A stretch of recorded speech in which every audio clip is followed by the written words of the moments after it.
السلام علیکم ورحمۃ اللہ وبرکاتہ۔ بسم اللہ الرحمن الرحیم۔ الحمد للہ نحمده ونستعینه ونستغفره ونؤمن به ونتوکل علیہ ونعوذ باللہ من شرور انفسنا ومن سیئات اعمالنا ومن يهد اللہ فلا مضل له ومن يضلل فلا هادی له ونشهد أن لا إله إلا الله وحده لا شريك له ونشهد أن محمدا عبده ورسوله يا أيها الذين آمنوا اتقوا الله حق تقاته ولا تموتن إلا وأنتم مسلمون أما بعد عباد الله إن من هدي الإسلام حسن الخلق وضبط اللسان واحترام الإنسان وقال الله تعالى اعوذ باللہ من الشیطان الرجیم بسم اللہ الرحمن الرحیم ولا تسبوا الذین يدعون من دون اللہ فيسبوا اللہ عدوا بغیر علم ربنا آمنا بما انزلت واتبعنا الرسول فاکتبنا مع الشاہدین۔ محترم حاضرین جمعہ، ہم سب سے پہلے اللہ کی حمد بیان کرتے ہیں، اللہ کا شکر ادا کرتے ہیں کہ اللہ نے ہمیں اسلام جیسی عظیم نعمت سے نوازا ہے جس سے بڑی کوئی نعمت نہیں ہو سکتی ہے، اور ہمیں خیر امت میں پیدا کیا ہے، یعنی اس امت میں پیدا کیا ہے جو سب سے بہتر اور اچھی ہے۔ قرآن میں اللہ تعالیٰ نے اس کا ذکر خود فرمایا ہے کہ ہم خیر امت ہیں، لہٰذا ہم کو اپنے مقام اور مرتبہ کا ہمیشہ لحاظ رکھنا چاہیے کہ ہم عام لوگ نہیں ہیں، ہم سب سے اچھے اونچے لوگوں کو راستہ دکھانے والے، لوگوں کو سمجھانے والے، لوگوں کو بتانے والے لوگ ہیں، لہٰذا ہمارا اخلاق، ہماری سوچ، ہمارا عمل وہ سب سے اچھا ہونا چاہیے۔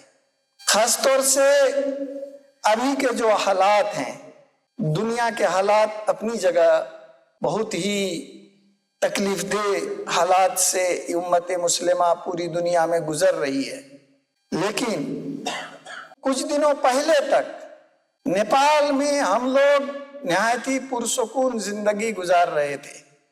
ابھی بھی کوئی معاملہ اتنا خراب نیپال کا نہیں ہے، الحمدللہ ابھی بھی ملک کی غالب اکثریت امن، شانتی اور آپسی بھائی چارہ چاہتی ہے، لیکن کچھ شر پسند لوگ، کچھ غلط قسم کے لوگ آج نیپال میں امن و شانتی کو ختم کرنا چاہتے ہیں۔ وہ اس ملک کو ایک طرح سے فساد کا، جنگ کا، جدال کی آماجگاہ بنانا چاہتے ہیں۔ ایسے میں ہمارا امت مسلمہ کی حیثیت سے اپنے مقام کو دیکھتے ہوئے ہماری ذمہ داری بہت بڑھ جاتی ہے۔ ہم وہ نہیں ہیں کہ جو جیسا کرے اس کو ویسا کریں۔ ہم کو اسلام نے کہا ہے ادفعوا باللتی ہی احسن، اپنا دفاع کرنا ہو، جواب دینا ہو تو احسن طریقہ سے کرو۔ احسن کا کیا مطلب ہوا؟ یعنی اس میں نرمی ہو، لینت ہو، خوبصورتی ہو، اپیلنگ ہو، اور اس سے امن سلامتی قائم ہونے والی ہو، یہ ہمارا رویہ ہونا چاہیے۔ آج یہ معاملہ پورے نیپال میں ہم دیکھ رہے ہیں کہ بہت ہی تیزی سے، خاص طور سے ہمارے ترائی علاقوں میں بڑی تیزی سے پھیل رہا ہے اور پھیلایا جا رہا ہے۔ روزانہ کوئی نہ کوئی ایسی ٹپنی یا ایسی بات سننے کو ملتی ہے جو نہایت ہی تکلیف دہ ہوتی ہے۔ ایسے میں ہم کو کیا کرنا چاہیے؟ ہم ایک خیر امت ہیں، آپ جانتے ہیں ہمیں اسلام کا سچا ترجمان بننا ہوگا، ہم کو سچا اور اچھا مسلمان بننا ہوگا، ہم کو قرآن کا سچا ماننے والا بننا ہوگا، قرآن پر عمل کرنے والا بننا ہوگا، ہم کو اپنے پیارے نبی حضرت محمد مصطفیٰ صلی اللہ علیہ وسلم کی جو رحمت کا پیغام ہے اس کو عام کرنا ہوگا. اس رحمت للعالمین کا جو اسوہ ہے، طریقہ ہے، زندگی ہے، راستہ ہے، اس کو ہم کو اپنانا ہوگا. وہی ایک راستہ ہے جس سے ہم ہر مسئلے کا حل نکال سکتے ہیں، کیونکہ اللہ تعالیٰ نے ہماری ہدایت کے لیے قرآن نازل کیا، اور اس قرآن کو پڑھ کر سمجھانے، اس کی تعلیم دینے، اس کے اوپر عمل کرانے، اس کو لاگو کرنے، اس کو عملی طور پر ثابت کرنے، قائم کرنے، اور اس کو احسن طریقے سے اس دنیا میں نافذ کرنے کا ذمہ ہمارے پیارے نبی حضرت محمد مصطفیٰ صلی اللہ علیہ وسلم کو دیا ہے. لہٰذا ہم حل اگر باہر تلاش کریں گے تو حل نہیں ملے گا. ہم کو حل تلاش کرنا ہے اپنی اللہ کی دی ہوئی کتاب قرآن میں، اور ہمیں حل تلاش کرنا ہے اپنے محمد صلی اللہ علیہ وسلم کی سیرت میں، آپ کی سنت میں، آپ کے طریقے میں. یہی دو جگہ ہے جو آپ کو صحیح حل دے سکتی ہے، اور اس سے الگ ہٹ کر کے اگر حل ڈھونڈا جائے گا اور ہم حل ڈھونڈیں گے تو یقیناً وہ ہمارے لیے فائدہ مند نہیں ہوگا اور وہ نقصان دہ ہوگا. سب سے اہم بات جو ہمارے سامنے رہنی چاہیے، اسلام امن کا، شانتی کا علم بردار ہے. سب سے اہم بات جو ہمیں رکھنی چاہیے، اسلام عدل اور انصاف چاہتا ہے. سب سے اہم بات جو ہمیں اپنے سامنے رکھنی چاہیے، اسلام انسانوں کی بھلائی کے لیے آیا ہے، انسانوں کی برائی، اس کو نقصان پہنچانے کے لیے نہیں آیا ہے. اسی لیے کبھی بھی ہم جب سوچیں تو نگیٹو سوچ ہمارے اندر نہیں ہونی چاہیے، ہمارے اندر پوزیٹو سوچ ہونی چاہیے، چاہے حالات جیسے بھی ہو جائیں. ہمارے پیارے نبی حضرت محمد صلی اللہ علیہ وسلم کو معلوم ہے کہ جب آپ کیا کہتے ہیں، آپ کو کس قدر لہو لہان کیا گیا تھا، یاد ہے نا؟ معلوم ہوگا، بہت ساری تقریروں میں سنا ہوگا کہ آپ صلی اللہ علیہ وسلم کو بہت ہی اوباشوں نے پتھروں سے اور ان چیزوں سے مارا، آپ لہو لہان ہو گئے. آپ کو بار بار گر جاتے تھے، آپ کے ساتھ ایک صحابی تھے جو اٹھاتے تھے، پھر وہ بدماش ان پر پتھر چلاتے تھے. نبی صلی اللہ علیہ وسلم وہاں سے کسی طرح سے باہر نکلے طائف سے، اور جب باہر نکلے ایک باغیچہ میں گئے اور وہاں آپ نے تھوڑی دیر آرام فرمایا. اس وقت فرشتے کو آئے اور کہا کہ اللہ کے نبی صلی اللہ علیہ وسلم آپ حکم دیں تو میں ان دونوں پہاڑ کو ملا دیتا ہوں اور یہ سب لوگ کیا ہو جائیں گے؟ چکنا چور ہو جائیں گے، ملیا میٹ ہو جائیں گے. ہمارے نبی نے کیا فرمایا؟ ہم لوگوں کو ختم کرنے کے لیے نہیں آئے ہیں، ہم لوگوں کو ہدایت کا راستہ دکھانے کے لیے آئے ہیں. ہم لوگوں کو مارنے کے لیے نہیں آئے ہیں، ہم لوگوں کو اس کی بھلائی کا راستہ دکھانے کے لیے آئے ہیں.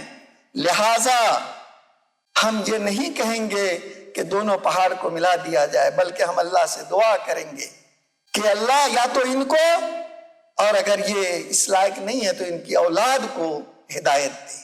یعنی یہ نہیں ایمان لائیں گے، ان کی اولاد ایمان لائے گی. لیکن آپ صلی اللہ علیہ وسلم نے نہ ان کے لیے کسی طرح کی بد دعا کی، نہ ہی آپ صلی اللہ علیہ وسلم نے، آپ کہیں گے کہ بہت اچھا موقع تھا کہ سب کو پیس دیا جاتا.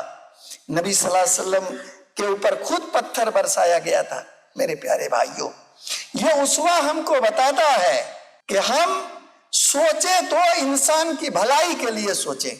اگر وہ کوئی کام کر رہے ہیں جو ناسمجھی کی بنیاد پر کر رہے ہیں، جو اجانتا کی بنیاد پر کر رہے ہیں، ہم تو مسلمان ہیں، ہم تو خیر امت ہیں، ہم تو دنیا کو صحیح راستہ دکھانے والے ہیں، ہم بھی اس طرح اجانی نہ بنے. اس لیے سب سے پہلا یہ بات ہے کہ اپنے دلوں میں انسانیت کی محبت پیدا کیجئے، انسانوں کی محبت پیدا کیجئے. اور قرآن ہمیں یہ بھی بتاتا ہے کہ ہم سب آدم کی اولاد ہیں، ایک ہی ماں باپ کی اولاد ہیں، چاہے وہ جس مذہب کو ماننے والا ہو۔ جب ایک ہی مذہب کی اولاد، ایک ہی ماں باپ کی اولاد ہیں، تو ہمارا رویہ وہ ہمارے بھائی ہیں، ٹھیک ہے؟ کوئی بھائی ہمارے باپ کے بعد جو بیٹے ہوتے ہیں وہ بھائی ہوئے، کوئی دادا کی نسل سے ہوتا ہے، کوئی پردادا، اور کوئی ایک دم شروع کے دادا سے، ہے کہ نہیں؟ لیکن ہے تو ہمارے بھائی ہی، وہ ہمارے دشمن تو نہیں ہے، وہ الگ تو نہیں ہے، وہ بھی انسان ہے۔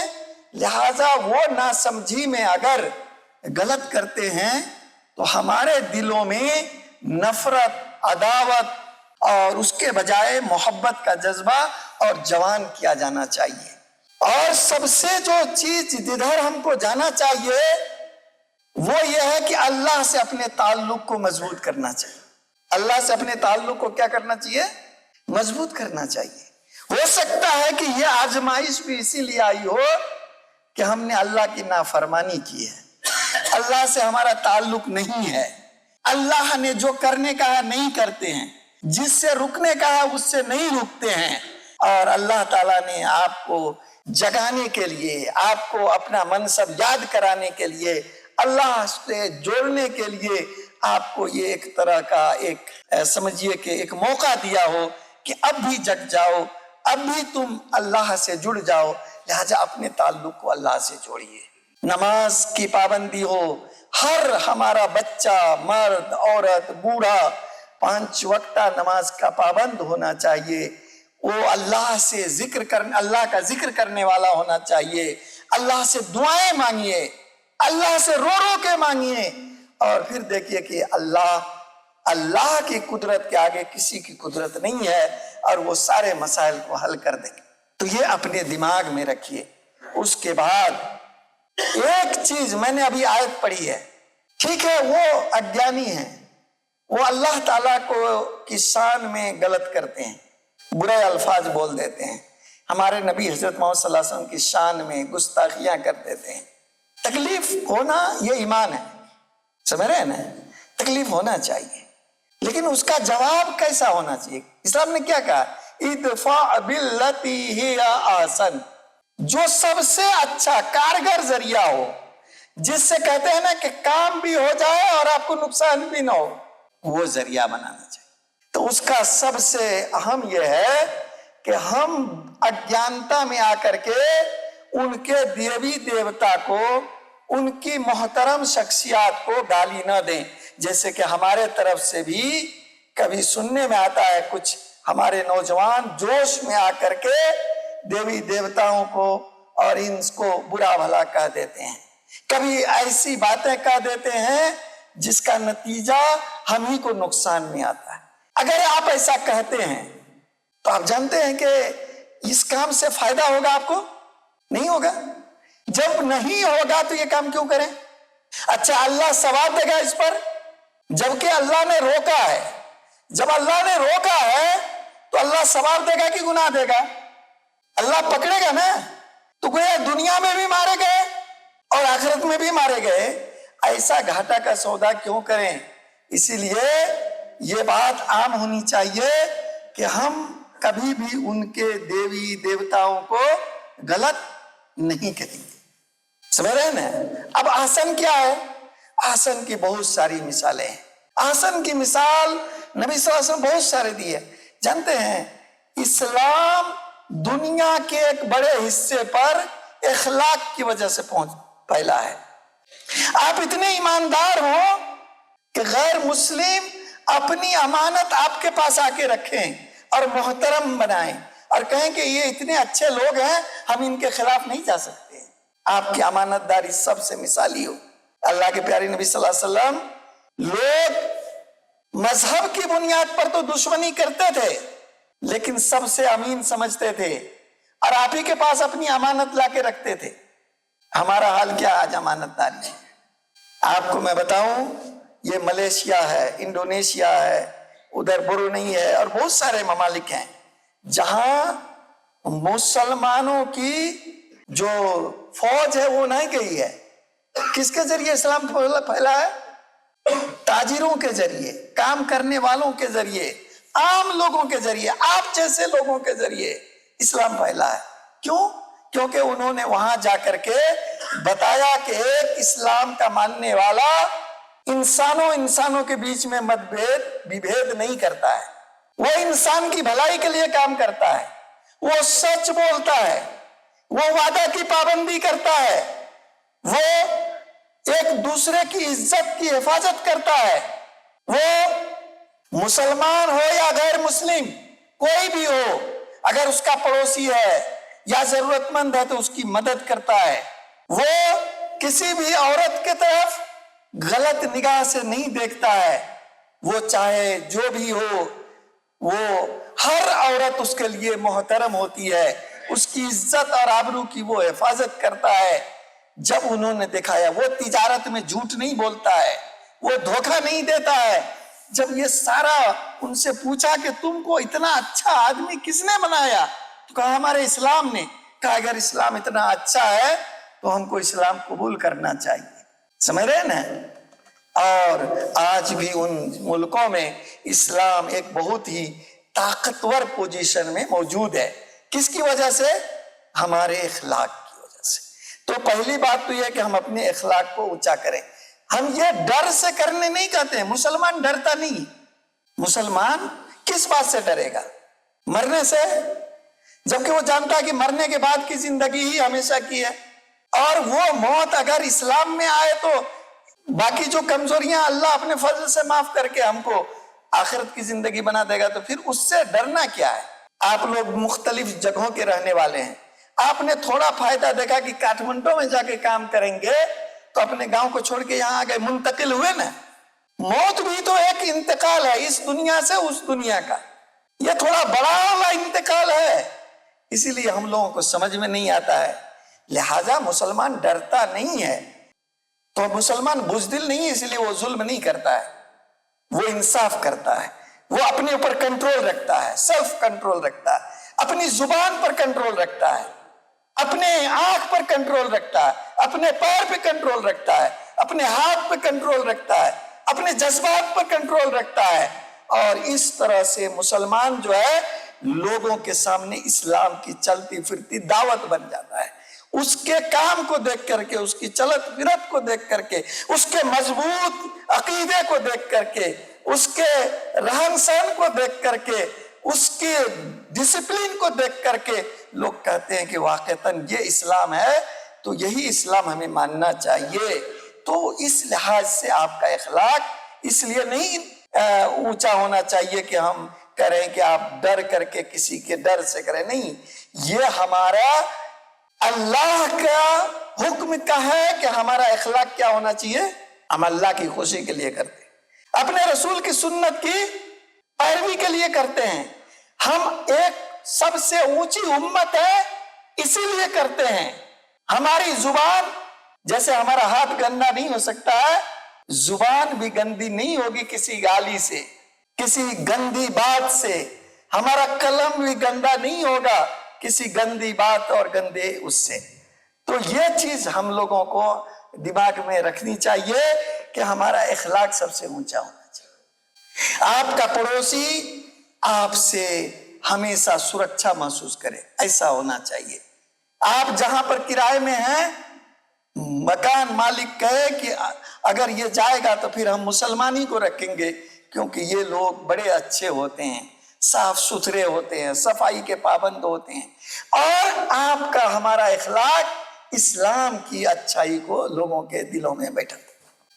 اب رہی بات کہ ان سب کے باوجود بھی کچھ لوگ ایسے ہوں گے، ان سارے اخلاق کے باوجود بھی، جیسا کہ نبی صلی اللہ علیہ وسلم کے اخلاق سے اونچا تو کسی کا اخلاق نہیں ہوگا، لیکن کچھ لوگ تھے نا، اس کے باوجود بھی آپ پر قتل کی کوشش کرنے والے تھے کہ نہیں تھے؟ تو ایسے حالات میں کیا کریں گے؟ تو جیسے حالات ہوں آپ کو اسی لحاظ سے منصوبہ بندی کرنی چاہیے۔ بات سمجھ رہے نا؟ کیا منصوبہ بندی ہے؟ سب سے پہلی بات یہ ہے کہ اسلام نے سب سے اول درجہ کس کو دیا ہے؟ میں نے کئی بار اپنی تقریر میں کہا، تعلیم کو دیا کہ نہیں دیا ہے؟ آدم کو سب سے پہلے کیا دیا تھا؟ علم دیا تھا۔ قرآن میں سب سے پہلا حکم کس چیز کا نازل ہوا؟ پڑھانے کا۔ نبی صلی اللہ علیہ وسلم نے دعوت کے بعد جو کام شروع کیا کون سا کیا؟ علم کا۔ اللہ کے رسول صلی اللہ علیہ وسلم کو دعوت سے پہلے کیا دیا گیا؟ قرآن کی شکل میں علم دیا گیا۔ گویا کہ علم وہ چیز ہے جو آپ کو اصل انسان بنا سکتی ہے، اچھا مسلمان بنا سکتی ہے، دنیا میں عزت دلا سکتی ہے، آخرت میں نجات دلا سکتی ہے۔ لہٰذا اپنے بال بچوں کو پڑھائیے۔ 100 میں 100% مسلم پڑھا ہونا چاہیے، ایک مسلمان ان پڑھ نہیں ہونا چاہیے۔ اور دوسری بات، ابھی کے لحاظ سے ٹیکنالوجی کا زمانہ ہے تو آپ کے بچے ٹیکنالوجی میں ماہر ہونا چاہیے۔ ابھی کا زمانہ ہے آپ کا بچہ قانون دان ہو، آپ کا ایک کیس آتا ہے کوئی کیس لڑنے والا نہیں ملتا ہے۔ آپ کے پاس ہزاروں کی تعداد میں وکیل اور عدالتوں میں جج ہونا چاہیے۔ آپ گالی کھاتے ہیں اور میڈیا میں کیا آتا ہے؟ آپ ہی نے گالی دی ہے، آتا ہے کہ نہیں آتا ہے؟ کیوں؟ کیونکہ یہ میڈیا آپ کے ہاتھ میں نہیں ہے۔ تو آپ کا بچہ میڈیا میں، وہ میں نہیں کہہ رہا ہوں کہ 58-54 جو میڈیا پیدا ہو رہا ہے وہ نہیں، اس لیول کا میڈیا ہو کہ جس کے لکھنے پر اور جس کے بولنے پر پورا ملک متوجہ ہو، پوری دنیا ادھر آئے، اس لیول کا میڈیا کا پرسن ہونا چاہیے۔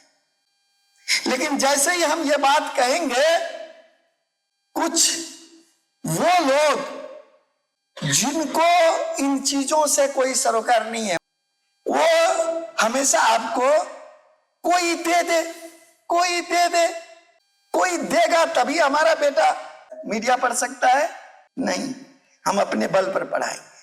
اور اگر آپ طے کر لیں تو آپ روزانہ کے اخراجات میں سے کچھ پیسے اگر بچا لیں گے، آپ 10 کپ چائے کا پیسہ کو منیمائز کر لیجئے، گھر میں ہی چائے پیئیں گے بال بچوں کے ساتھ، اور اتنا پیسہ رکھ دیجئے تو آپ کا بیٹا اعلیٰ سے اعلیٰ تعلیم حاصل کر لے گا، آپ کی بیٹی اعلیٰ سے اعلیٰ تعلیم حاصل۔ ہم نہیں کہہ رہے کہ بہت زیادہ آپ وہ کیجئے، تھوڑا سا کپڑے کا استر وہ کر لیجئے، تھوڑا دکھاوے کو کم کر لیجئے، کہ ہم لوگ کہیں بھی کوئی حادثہ ہوتا ہے تو فوراً اس کو ریکارڈ کریں، ویڈیو ریکارڈ کریں، اور ریکارڈ کر کے فوراً پولیس میں، ایس پی میں، عدالت میں ریکارڈڈ اور جھوٹا نہیں، ایک دم فکس کیس ڈال دیجئے۔ اگر اس میں پتہ نہیں مسلمانوں کو کیوں سر درد ہوتا ہے، کیوں بھاگنا چاہتا ہے، کیا دماغ میں بھوت سوار ہے، آپ کیس کیجئے۔ جب کیس ہوگا اور ان کے ساتھ پولیس قانون کے مطابق کارروائی کرے گی تو اس کے بعد باقی جو ایسے قسم کے جو سماج میں درست پھیلانے والے لوگ ہیں، ان کا کیا ہوگا؟ منوبل ڈاؤن ہو جائے گا۔ تو لہٰذا آپ کو یہ کام کرنا ہے، اس میں ڈرنے کی کوئی ضرورت نہیں ہے، گھبرانے کی کوئی ضرورت نہیں، یہ آپ کا قانونی دستوری حق ہے۔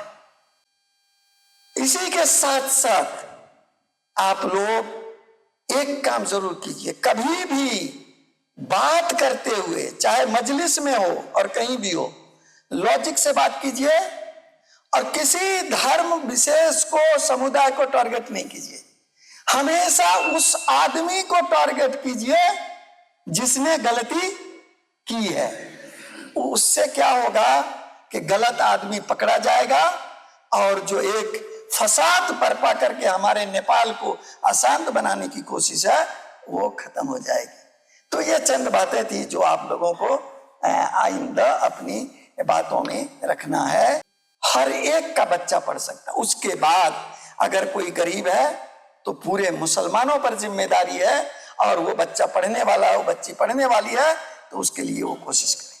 تو میں کہوں گا کہ علم میں آگے بڑھیں، اور علم وہ حاصل کریں جو آپ کو عزت کی زندگی دکھا سکے، لیکن علم جہاں بھی پڑھیں اللہ کے نام کے ساتھ، اللہ کی خوشی کے لیے ہو، اللہ کی پہچان کے لیے ہو، اللہ کی عبادت کے لیے ہو، اللہ ہی کے کلمے کو بلند کرنے